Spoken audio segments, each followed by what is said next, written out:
दोस्तों, ये कहानी दो चिड़िया की है।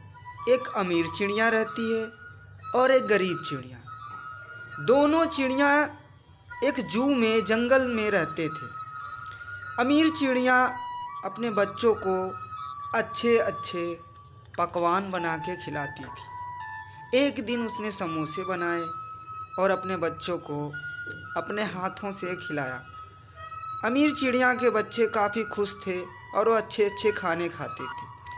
दूसरी तरफ गरीब चिड़िया थी जो अपने बच्चे को दाने कीड़े मकोड़े चुभकर खिलाती थी। तो दोस्तों, कभी हमें किसी से घृणा नहीं करनी चाहिए। जो हमारे पास है हमें उसी में खुश रहना चाहिए।